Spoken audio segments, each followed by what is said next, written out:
అబ్రాము తనకు కలిగిన సమస్తమును తన భార్యను తనతో కూడనున్న లోతును వెంటబెట్టుకొని ఐగుప్తులో నుండి నెగెబునకు వెళ్ళెను. అబ్రాము వెండి బంగారము పశువులు కలిగి బహు ధనవంతుడై యుండెను. అతడు ప్రయాణము చేయుచు దక్షిణము నుండి బేతేలు వరకు, అనగా బేతేలుకును హాయికిని మధ్య తన గుడారము మొదట ఉండిన స్థలము వరకు వెళ్లి తాను మొదట బలిపీఠమును కట్టిన చోట చేరెను. అక్కడ అబ్రాము యెహోవా నామమున ప్రార్థన చేసెను. అబ్రాముతో కూడ వెళ్లిన లోతుకును గొగ్గలు గుడ్లు గుడారములు ఉండెను గనుక వారు కలిసి నివసించుటకు ఆ ప్రదేశము చాలకపోయెను. ఎందుకనగా వారి ఆస్తి వారు కలిసి నివసించలేనంత విస్తారమైయుండెను. అప్పుడు అబ్రాము పశువుల కాపరులకును లోతు పశువుల కాపరులకును కలహము పుట్టెను. ఆ కాలమందు కనానీయులు పెరిజ్జీయులు ఆ దేశములో కాపురముండిరి.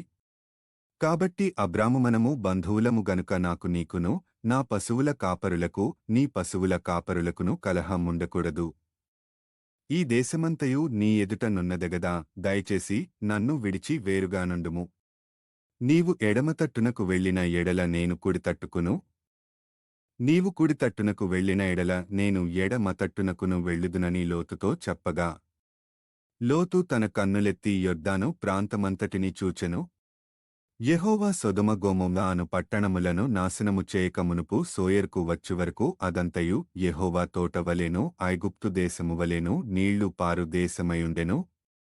కాబట్టి లోతు తనకు యొర్దాను ప్రాంతమంతటిని ఏర్పరచుకుని తూర్పుగా ప్రయాణము చేసెను. అట్లు వారు ఒకరికొకరు వేరే పోయిరి. అబ్రాము కనానులో నివసించెను. లోతు ఆ మైదానమందున్న పట్టణముల ప్రదేశములలో కాపురముండి సొదొమ దగ్గర తన గుడారము వేసుకొనెను. సొదొమ మనుష్యులు దుష్టులును యెహోవా దృష్టికి బహు పాపులునే యుండిరి. లోతు అబ్రామును విడిచిపోయిన తరువాత యెహోవా ఇదిగో నీ కన్నులెత్తి నీవు ఉన్న చోట నుండి ఉత్తరపు తట్టు దక్షిణపు తట్టు తూర్పు తట్టు పడమర తట్టును చూడుము. ఎందుకనగా నీవు చూచుచున్న ఈ దేశమంతటినీ నీకును నీ సంతానమునకును సదాకాలము ఇచ్చెదను. మరియు నీ సంతానమును భూమిమీద నుండు రేణువులవలె విస్తరింపచేసెదను. ఎట్లనగా ఒకడు భూమిమీద నుండు రేణువులను లెక్కింపగలిగిన ఎడల నీ సంతానమును కూడా లెక్కింపవచ్చును.